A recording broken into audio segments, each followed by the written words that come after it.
Hello, hello. Welcome, everyone.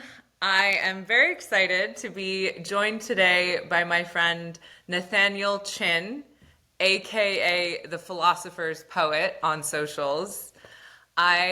Nathaniel is actually one of the first people, if not the first friend that I made when I moved to Ireland at the end of July.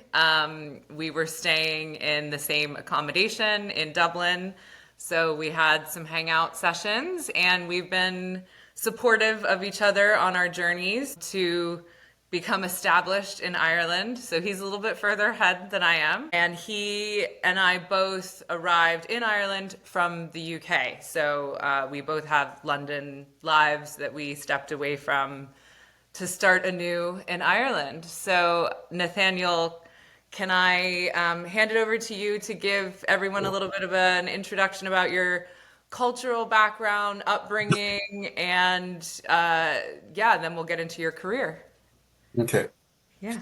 Lovely. Thanks everyone for having me on here, and I hope you all gain something from this.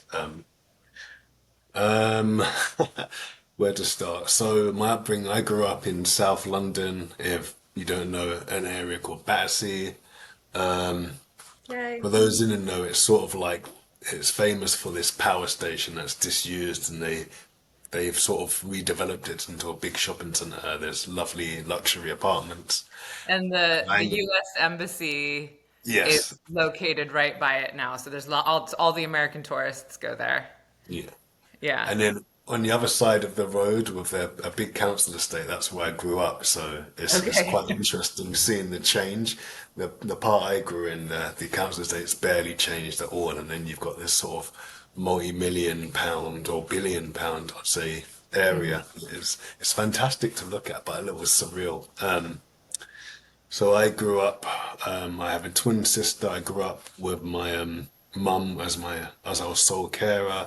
We have a Caribbean background, Jamaican, 'cause when my grandma came over during the '60s, Oh, wow. and yeah, we I grew up in a relatively strict household, and it was sometimes it was like tough love, Uh-huh. and obviously the surroundings sometimes weren't, I guess, conducive to making the best friends. Nevertheless, my mum always managed to keep things fun, I just remember simple times really when you were a kid and a fun afternoon was cycling to the shop to buy some ice cream and maybe whip out your Super Nintendo or something. So you it's Mm. sort of like kind of yeah Mr. Whippy ice cream. yeah Yeah. or Flake 99 yeah Yeah, yeah exactly. I didn't know you had a twin. Is it a fraternal or identical? Eternal. Fraternal. So Okay. she's two That's minutes really older than cool. me. Yeah, Yeah, yeah. twin. I love twin things. As a therapist, I'm always like fascinated by twin stories. So, um, what I didn't touch on when we first opened up is that Nathaniel is a really good example for everyone of someone who has a very like pretty successful career doing his day job, and he's quite seasoned. So from the London background, he's worked in transportation in the UK, which is like that's like the backbone of the UK. So he's very seasoned in that, and that's part of why he's in Ireland is helping with that transportation in Ireland, which I will let you do all of the Yeah. explanation of that. But then he also has his passion on the side. Passion. I don't want to call it a project. Passion. Other Yeah, areas of interest yeah. that fill up his cup, and that's where the philosopher's poet comes in, and is also a seasoned podcaster. He used to have a podcast, and I believe will be resuming it soon. So it's nice to have a fellow podcaster on. So, yeah. Can you tell us Uh, about your careers? yeah, yeah. So I think my career is slightly unconventional in the sense that I was pretty uncertain. I didn't really have a clear plan at the age of 18. So I went to uni to originally study architecture. In hindsight, I probably wasn't ready to go and study at university because I spent a lot of time partying and not enough time working. And so I didn't I actually don't make think the you're cut. alone there. And it took me a bit longer to find myself actually, or fall into something. And then there's a bit of a chicken and egg question when we talk about, because often people say they fell into something, and we ask ourselves, what does that mean? Does that mean that you're destined to be in a career of mediocrity and boredom? Not necessarily. Mm, I think there are levels to this. So I'll start off yeah. by saying, after sort of the failure or let's say delayed success of my first stint at university, I did temping basically for 2 or 3 years, finding my feet just to make some money. And then it's through that experience of kind of reaching a point where thinking, am I going to be here for the next 20 years? And Hmm. then finding my key strengths. And I mention that because I'm the kind of person that I function much better in a workplace environment than in an academic setting. I found interesting situations where if you asked me to do something at university or in a class, I would struggle. But if you put it in front of me as a project or something, it would just click. So Okay. I Like was project doing, management came naturally to you. yes, I would say even certain analytics at the time Mm. when I had no real background in coding or anything like that. Because that's left brain, right? Isn't it? Yeah, Yeah, yeah, yeah. I just found it. If I applied myself sufficiently, I could grasp it. But my strength is also tied to my interest in something at the time. So if I'm not interested, then yeah. So that's one thing. And the second thing I realized is that I'm very good under pressure. So just a few things that I realized myself that even if I'm not an expert, something I can find a way to pick up enough information to grasp something and talk to people who are like technical or non-technical. So I went through this process of temping. I went into project management, actually, you mentioned it, and I think at that point the reality was that, or my perception was, I'd reached a point in my career there where I faced a bit of imposter syndrome. Mm. Because I was suddenly sat in a new job with people, and this is my first job into the transport industry at Transport for London, actually. We had people a lot Yeah. more qualified than me, yeah, talking about things that I'd never done before. And so I very much went within myself. It was really, I think the first few months were really unnerving. I think they knocked my confidence because I Yeah. knew that I was in a room full of people who were very well educated. I'm not saying I'm not well educated, but academically they were, and they had a certain confidence to them, Mm. you know. So I faced a bit of imposter syndrome, and the first 3 months of my career in Transport for London, or I should say even the first year and a half was a struggle, and I found myself being the first person being made redundant for a restructure. Oh, So it was, but I managed to get myself seconded into a temporary job and then find a permanent job in the same organisation, and then sort of start from scratch. And I mention this because it's sort of a lesson in never count your chickens, and so never, and there's always a opportunity. There's always a silver lining somewhere. So I always. basically decided Yeah. to tell myself, okay, I've actually taken a sideways step in my career. It's not project management, it's something different. It's sort of like transport planning and economics. And I'm not academically an economist. So I said, what do I do? Um, I basically ended up going back to uni to finish my degree. Okay. So I did part time studying, but I went in and studied planning and environmental management. and then Okay. I So picked up what's the degree that you ended up with? planning and environmental management, Okay. and then I did a short course in economics, and it surprisingly kind of worked out well. So I still wasn't like the master's or PhD degree student that they had in there, but I managed to make a good go of it. Mm.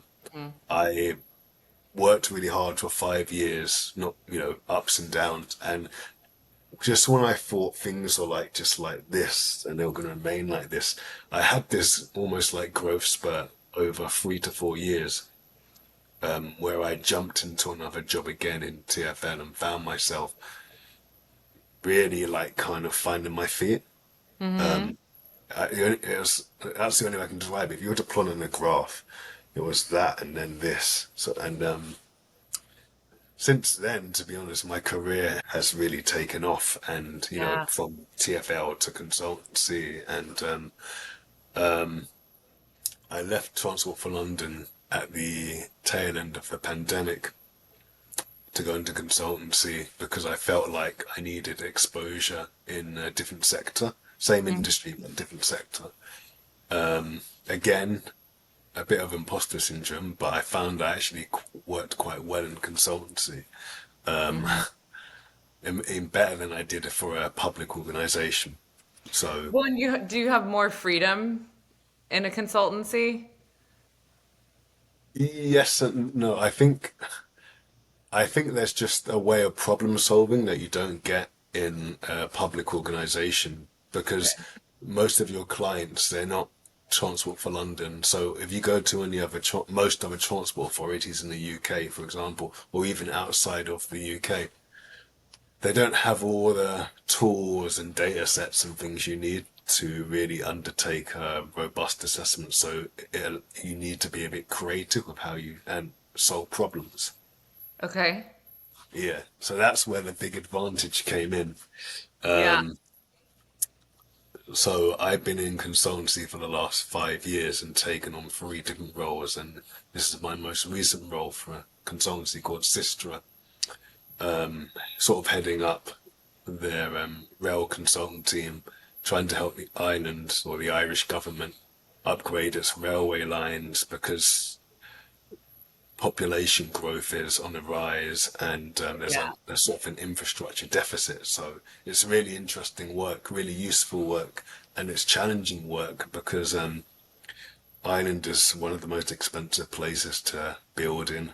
Um, Yes, and to live, yeah, and to live. Yeah, yeah. So as we've um, learned.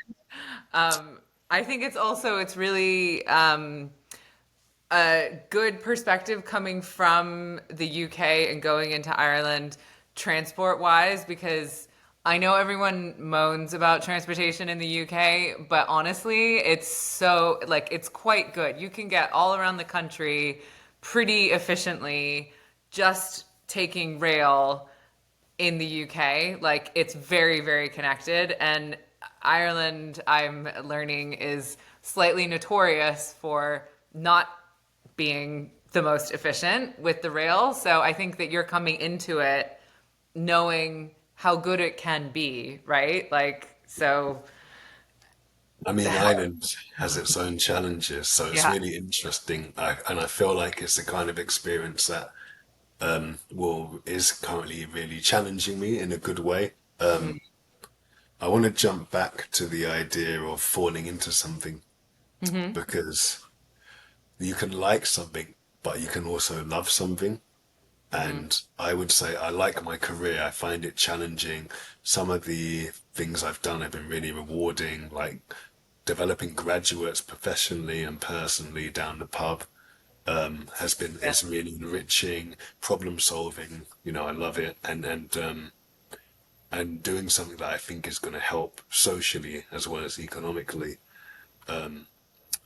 But it's not enough for me, and I suppose this jumps into the whole creative endeavors and the poetry. But this is an interesting story because it dovetails into something else. So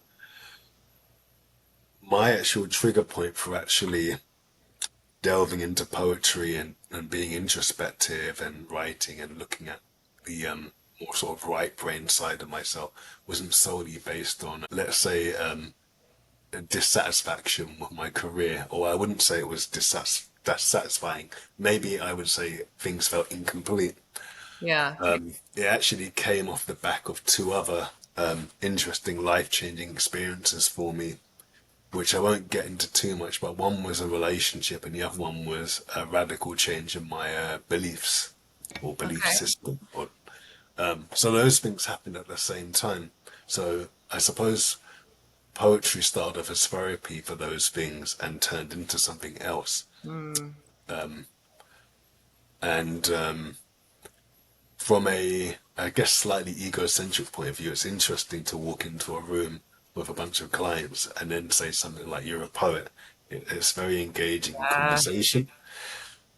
But whilst I need my job to feed my mind, I need to write to feed my soul. So yeah, I love that. um, And yeah. I think it means that you're a well-rounded person and you're nurturing all sides of yourself.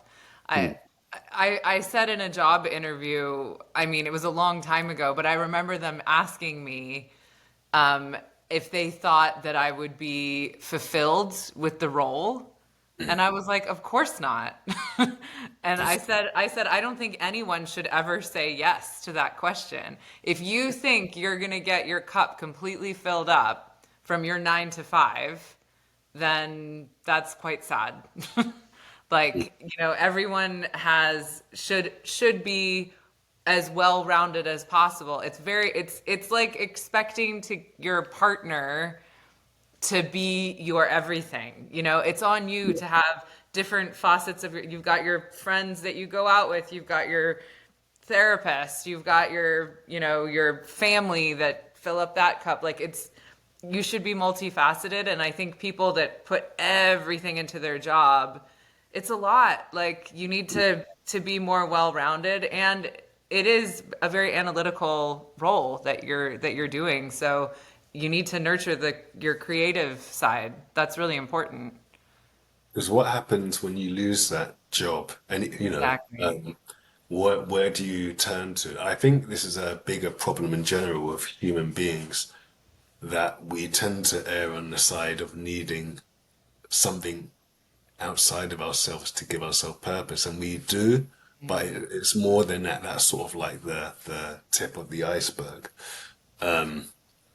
I think if we lose our attachment to something external, we think we lose ourselves. We just lose who we were at the moment, and then you have to judge how much of that was us or how much of it involved a mask that we wore within an environment to succeed. That is us, but it's also not us. Mm. Actors on a stage, but that doesn't discredit what we do. It just acknowledges that, as you said, we're multifaceted and we wear different masks. It's just sometimes the mask, we forget that we think the mask is us, rather than the other way around, that we're wearing something rather than being our sole identity. Yeah, and I'm trying to think of if it's a religion or just a spiritual belief system. Is it Buddhism that is big on non-attachment, where you don't attach to anything because it should all be from within? I know that in yoga, they say the hardest asana, which is like a yoga pose, is letting go. And that's supposed to be, quite reflective for life. Like the hardest thing that we'll ever have to do in life is to let go of people, places, things. Um, and so it's all about not having to have to source your happiness from something external and being able to have it all come from within, like you said. Yeah, yeah, Buddhism and also Hinduism, because Yeah. you mentioned yoga. Even a lot of the so-called esoteric texts that come from sort of the Abrahamic religions discuss this, although no one talks about it because it is seen as heresy. This idea. Okay. That's a conversation for another day. I think mainstream society is scared to look within. which is why we go back to the idea we need something to identify with. We need someone to be a scapegoat, or we need something to blame, or we need a savior or something, and they become our sort of everything. It's almost like saying it's so hard to go inward for everyone, including myself, that maybe it's easy to rest all these things on something else. But I think the idea of sort of tools and systems to help us elevate ourselves, whether they're philosophical or spiritual or whatever they are, they're meant to be just that, just tools, as opposed to the thing we actually give ourselves over to or give our power to. The thing about tools like yoga or whichever system you practice, or you practice no system at all and it's more sort of humanistic, tools are only as powerful or as sort of benevolent in their use as you make them. Yeah. So it's the other way around. It's Yeah. Can you tell us more about your philosopher's poet yeah, pursuits? So obviously it was born when you were going through a bit of a identity shift and yeah. some personal stuff. Mm. How did you come into it? I just started writing, honestly, to deal with some of my own internal conflicts, and it almost began as a written log of things I was trying out, thinking about, reading, and then it sort of morphed into more of a sort of, well, I've explored sort of X, Y, and Z, and maybe my philosophy now is anything's possible. Yeah. So I ended up, I think last year I ended up, because I got a blog site I sort of, that needs a bit of love. And I was writing out, these are things that I sort of believe. And one of them was, in life, I think there is the truth, which is hard to define. And I would never define it for anyone else. But there's also a truth, which an a truth can be derived from something, and it's not written as the truth, because if we create something as human beings, we have the ability to instill a truth in a story, and it doesn't have to be factual. I'll give you an example. Let's say Star Wars. Human beings have the ability to take something and turn it into something that's as deep and profound as you want, leaning on philosophies and practices, or make it as sort of shallow entertaining as we like, because both things can exist in the same realm. We so I watched Star Wars, for example, and the point of the movie isn't necessarily to tell me, well, the movie is there to tell me about a story between, let's say, good and evil, and the defeat of evil, or the turning away from evil, let's say, and a greater power that's within us. But there might be some other parallels you draw, some other archetypes you draw from the movie, and they might not be what the author was necessarily intending to tell, but nevertheless they're true, because there are things I think that are universally true to human beings, like the idea of untapped potential, and Yeah. the idea of sort of like attracting things to yourself. So those are universal principles. Like So the force. yeah, if you want, yes, yeah. Yeah. And so I mostly write about very introspective things, but I write about them because even though people have gone through different experiences, to me the root of our experiences are the same. They're born out of love, fear, or indifference, and other emotional experiences. Because I feel like writing is one of the most non-judgmental forms of therapy and release, and ways to connect with people. People feel less judgment about their own actions in life and their own feelings. They should be allowed to express those feelings in a healthy way rather than deny them or shut them up inside a box. And I didn't always have like a place to express myself as a child. Some Mm. people were more fortunate than me, and some people were less. So it becomes sort of the great equalizer, the great healer of ourselves. I'm That's such the an sort of, advocate for writing as a form of therapy. It's so transformative. It's when I started training the journey of training to be a therapist, it was one of the first assignments that we were all given was that we had to start a journaling practice. And it's something I had like dabbled in over the years, but I now for like 5 years now, I've been consistently journaling and it's so powerful. And to be able to go back and look at where you were is huge, but also it is extremely therapeutic in terms of emotional processing. And it's just amazing how it works. Like if you can't afford therapy, if you just write, I mm, think that that in itself can be such a powerful tool at the end of the day to sit down and just get in how if you want to do in beautiful prose, like rhyming iambic pentameter, or like haiku, or just free flow. What is it when you just let you don't use any sentence structure at all, and it's just uh, like train of thought, like you yeah, just like spill it out, like Hunter Hunter S. Thompson, right? Isn't that how he wrote? Like, yeah. Yeah, so you just just doing that, but doing that on a regular basis, and it taps into your deeper levels of your subconscious. If you just sit and allow yourself to do it, I used to find when I was a bit younger, I would have like one or two glasses of wine, and I can like listen to the right music. It can't have words, just like mm, something classical or just purely instrumental, and then I would start writing, and like I would always be amazed at what I would come out with. And you just it's something powerful about it leaving your mind and like going through your arm through the pen onto the paper, and then it's very healing. It's mm. amazing. I'm such an Hey, advocate for it. you took the words out of my mouth with that. That's yeah. Do you know why it's the great healer?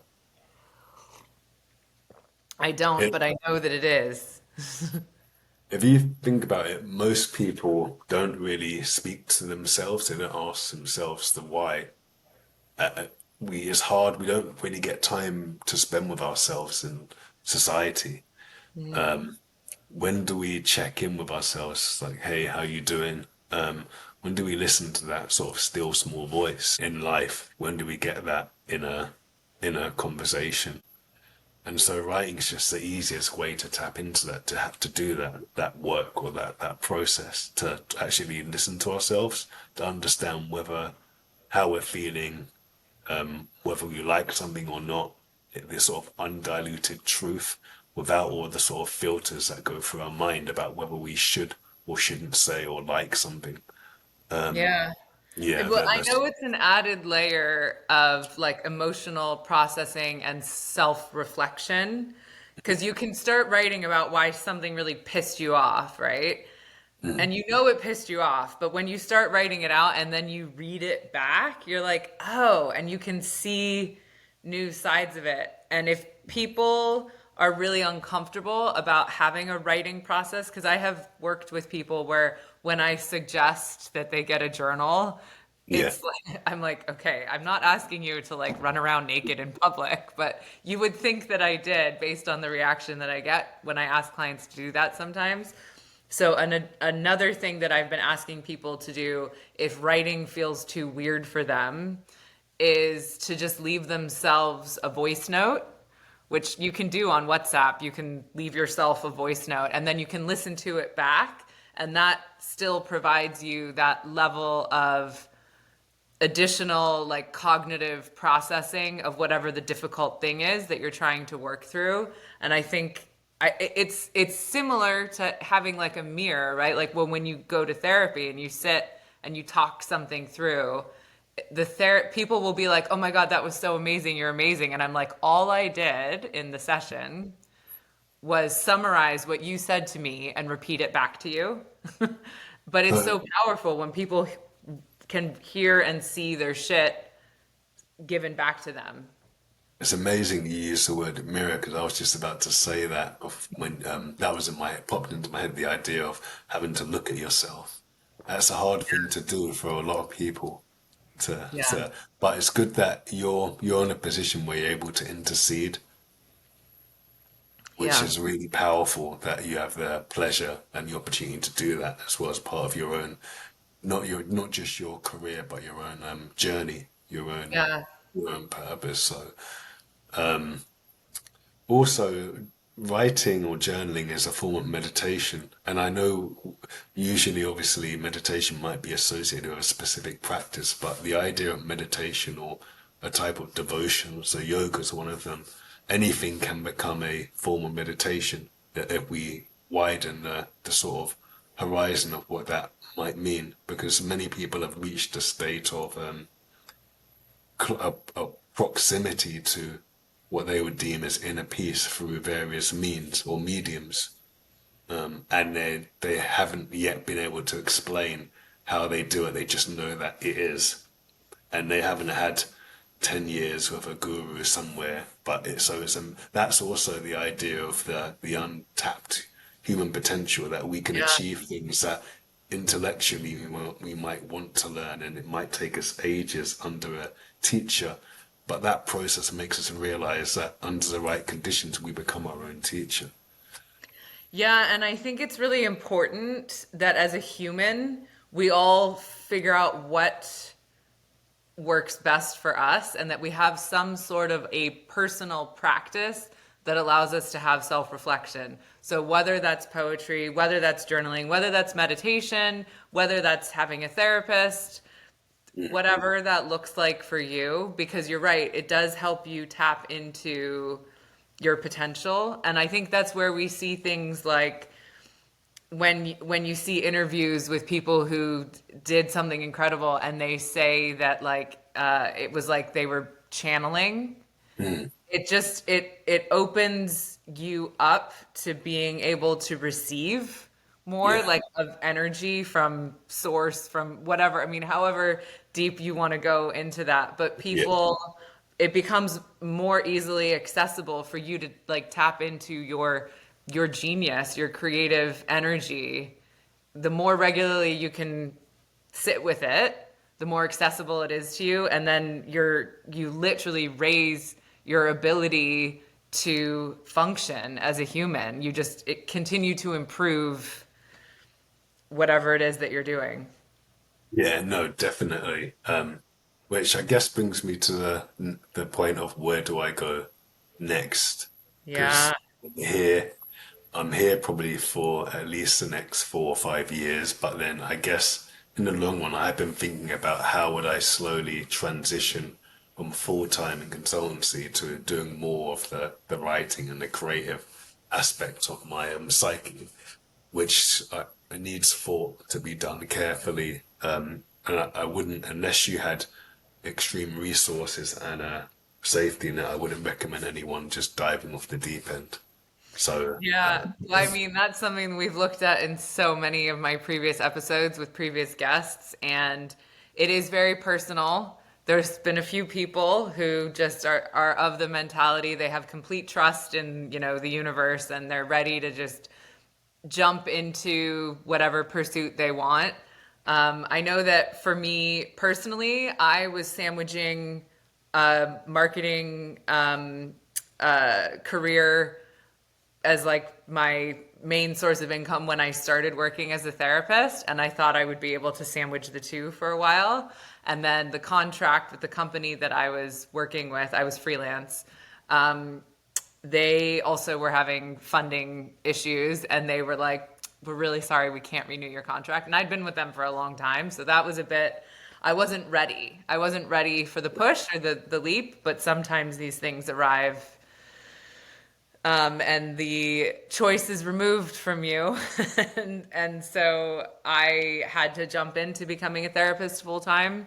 I think way before I felt emotionally ready, but it I mean it was really scary for a little while there, yeah. but it ended up working, and it's good. Um, I mean, if you maybe have that's what. If Sorry. you have the choice to go slowly, like for your nervous system's sake, I think if you can, you should, but sometimes you don't have the choice. I just realized that I might not have the choice because things are so much beyond your control. And I think we kind of think just because we're consciously working for something or towards something, I think we forget about what our subconscious desires, which is a scary thing. So if that's a necessary push, even though I'm scared as hell for that to happen, if it happens, then like, because it works out for the best, I guess. But transformation's never completely painless. But Yeah. yeah. So you're Well, and right, it man. also goes to show like there's only so much that we can control, right? So like I Yeah. had this timeline in my head where I was like, yeah, I'll freelance for like another 6 to 12 months and I'll slowly get my website up, blah blah blah. And then it was like a month later there was like boom. And it's the same, you see pregnant mothers, right? Will come up with like the most elaborate birth plan. They're going to do an at-home birth with like a bath and a midwife, whatever, and then their water breaks a month early and they have to go to the hospital and have an emergency C-section. Like the universe likes to jump in there and let you know that there's only so much control you have. Like you literally can't plan all the things. And the biggest growth edge of human beings is oftentimes that discomfort. We Yeah. need that. Otherwise, everything's too easy. We can't plan it all out so easily. Would you say that then in those circumstances it happened, even though we protest that it happened at the quote unquote wrong time? Would you say maybe actually it's what we really were asking for? I was saying this thing about subconscious and conscious thinking, and this goes back to the idea of sometimes if we're wearing a mask, even though there are various traits and aspects of us in that mask, are we sometimes just deceiving ourselves? And that's not a bad thing. It's just part of learning who we are fully by learning who we aren't necessarily, not all the things that we attach to ourselves, which I guess goes back to the idea of non-attachment, or the Hmm. idea of, because if we're attached to even various opinions that we held or personality traits, we should also not be afraid to change because over time we're not the same person. I'm not the same person I was when I was 25. Yeah. That would be bloody embarrassing. I just tell you, 25 year Same. old Nathaniel. Yeah, yeah, yeah. Yeah. Well, So, I do know that the power of the subconscious is incredible. mm, When I have clients that do want to sit down and work on that deep of a level, it's always really like it's exciting because most people don't want to go that deep, but doing like shadow work can be really helpful and revealing, like the things that you don't even think about or you're not aware of, but actually they control so much of your behavior and it's often the most easily discoverable through anyone who has very strong beliefs about anything. That's a good starting point to explore shadow work, which is like our subconscious rules our shadows, which is yeah, yeah. it's interesting stuff. Yeah. So it's Hades. That's sort of the underworld, Hmm. which is something we should embrace rather than fear. Exactly. And that's how you do shadow work is by owning all of it, like not being ashamed of yourself, looking at yourself again in the mirror and all the parts of yourself that you think you hate or things that you hate. Mm. It's loving all the things, right? You can't love the light if you don't appreciate the dark. So, Yeah. yeah. So, how what does the philosopher's poet look like right now? What is it? What channels are it on? So most of my content can be found on Instagram. At the philosopher's poet? Yeah, so it's the underscore philosophers underscore poet. Okay. And I have a website on WordPress called The Philosopher's Poet as well, Uh-huh. or blog site, depending on how you interpret it. Um, so that's got a collection of poems from myself and some interviews, and then it's also got some blog posts I wrote that I haven't updated in a while, but they started off about myself and then they were all about sort of allegory in philosophy and religion and Mhm. so a very like esoteric nature in terms of the idea of death and rebirth. So that's something I want to start up again, but definitely if you're interested, check it out. And my YouTube channel, which is basically all my video uploads. So those are sort of my three main outlets. I sorry, one more. I've got a TikTok as well called Okay. Philosopher's Poet, just simply called Philosopher's Poet. Yeah. Yeah, you do. Well, because I follow you on Instagram, and I Mm. know you've definitely had quite a few. I don't know if they were lives or if they were just stories where you were talking. Is that content all on YouTube now? Well, I'm going to be uploading some more of it on YouTube, but most of it at the moment is on Instagram. Okay. So I'm going through because basically I was quite organized with it all, and then the move came up about a month, 2 months before the move. In that transition period, it sort of came secondary. So I'm slowly getting back into the swing of things. But yeah, those are sort of my main platforms. So yeah, Instagram has most of my content, but you can find some of my content also on my webpage and YouTube for long form videos or Yeah. interviews, and then my website which has a bit of everything, and it has a bit more about myself and what I'm aiming to do. So there's a mission statement. Like, yeah. Nice. So yeah. So Yeah, that was actually my next question when you said your mission statement. I was going to say, I'm going to get coachy on you now. sure. And when I work with people trying to, figure out their next steps in career and they have this passion and whatever, there's the magic wand question, which is, if I could wave a magic wand and you could have any wish you want with your career, what would it look like? Um, if I could have anything, any sort of career, I think that I'd probably settle with having enough money to live off interest whilst doing things like mentoring or artwork or writing or something quite sort of something a bit off the rails. So I think in terms of sort of a career in a conventional sense, maybe not. Maybe if I had, as I said, enough where I could live off the money essentially, and then do things with it. So whilst I'm discovering myself, help people discover themselves as well. So I've always had this idea of if I didn't need to work, what would I use my resources for? Whether that's not necessarily money, but my own time and energy. So part of it would definitely be more writing, more publishing, getting out there. But the other thing would be volunteering. You know, Where would you maybe volunteer? a number of places. So I'm really passionate about homelessness and mentoring young kids. Yeah. So those are two big things. Traveling, but also getting really more involved into sort of the whole thing about philosophy and sort of wisdom.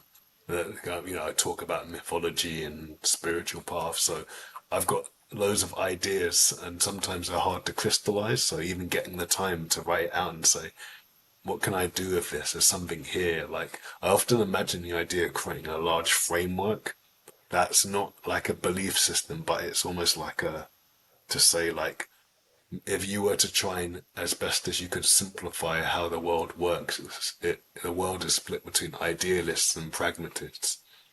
So that's an interesting thing, and maybe start from there, like kind of yeah. Yeah, the things that are standing out for me to mirror back to you. Mm, One is the idea of mentorship. mm, You also touched on that when you were discussing your career. yeah. That's one of the things that you really enjoy is working with like the graduates and helping to develop them. So that definitely sounds like something that you want to stick with, like helping to guide and nurture young minds. That sounds like a real passion for you. And then the other one, you mentioned that with your poetry, you like looking at the themes of death and rebirth. And I Yeah. think that's so interesting because, well, one, we're all constantly in that state, right? Like, you're not who you were when you were 25 anymore. That version of you has had a death and so many subsequent rebirths since then.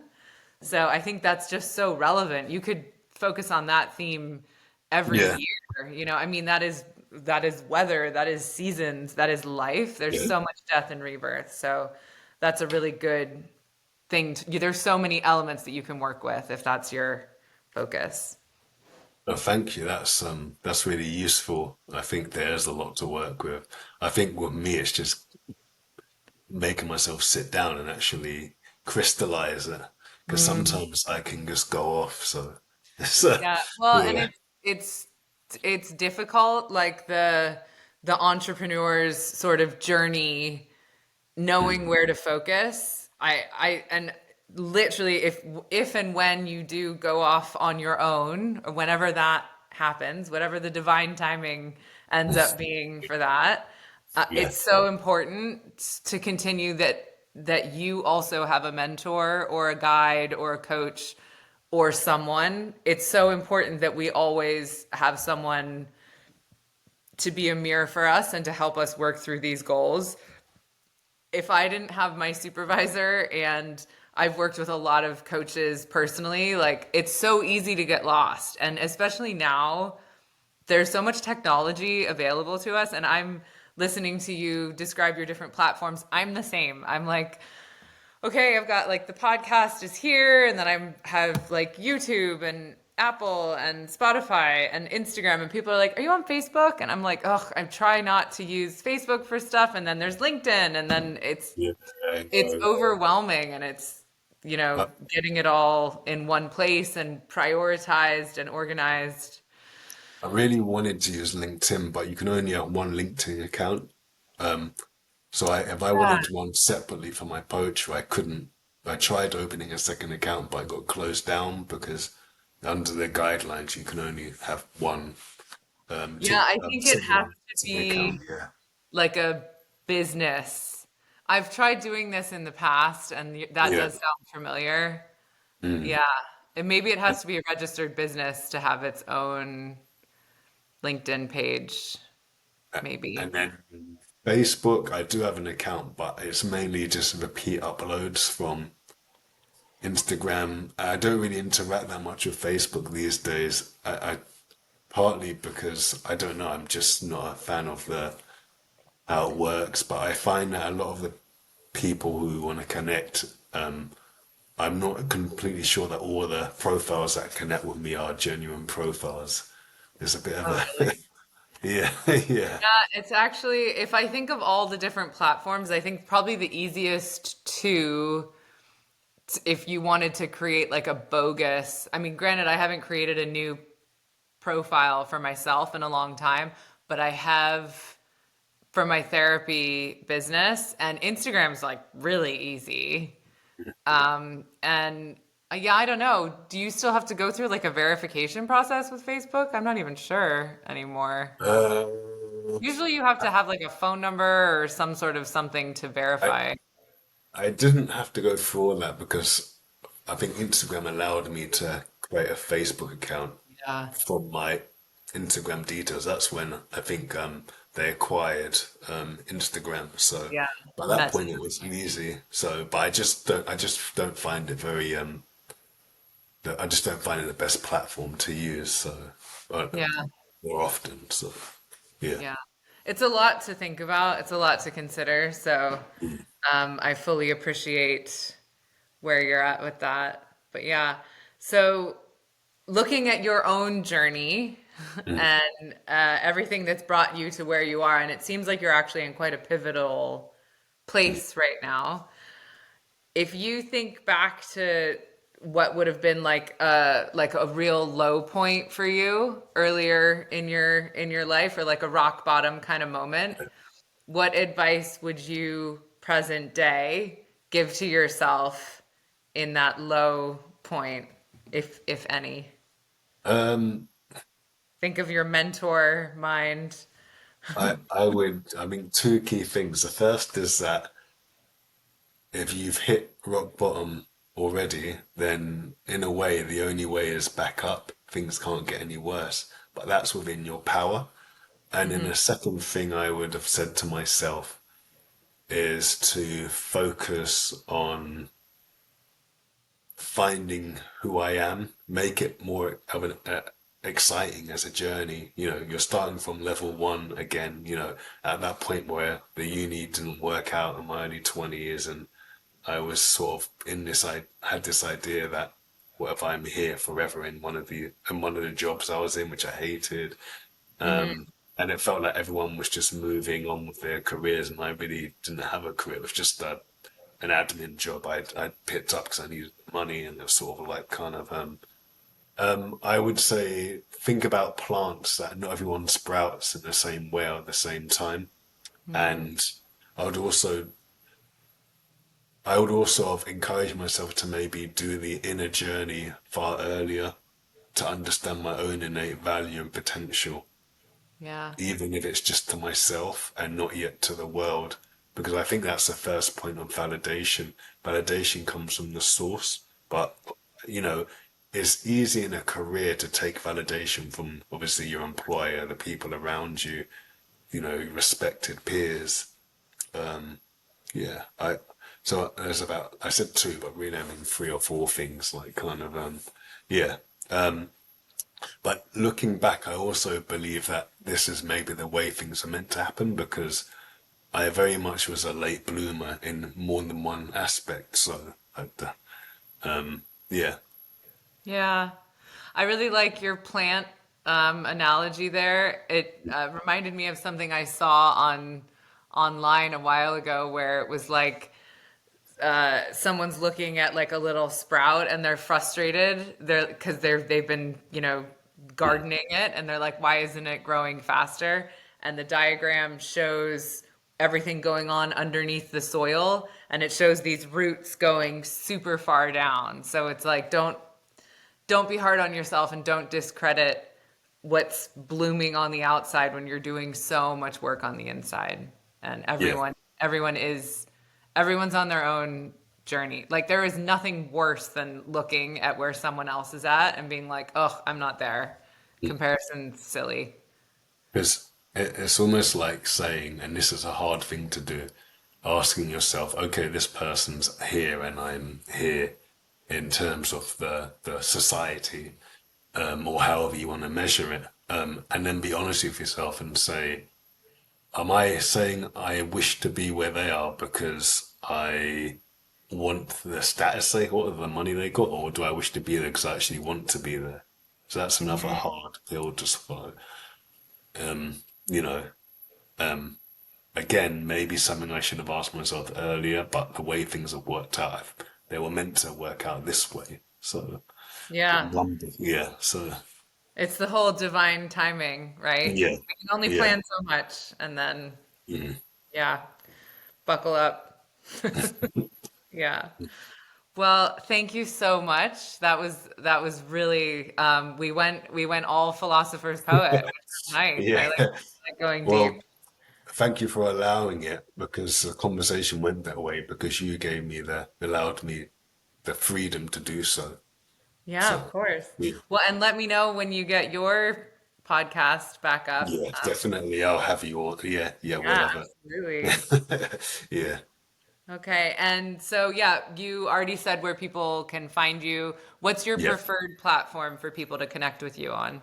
I would say Instagram, and also please check out my webpage. The link can also be found in my Instagram account Okay, as and well. I'll put So, everything in the show notes yeah, so people can find you. okay. Yeah. Yeah, Thank you so much. great. And I'll see you soon in We'll see Dublin. each other soon. Yeah, yeah. Yeah. Yeah. Okay.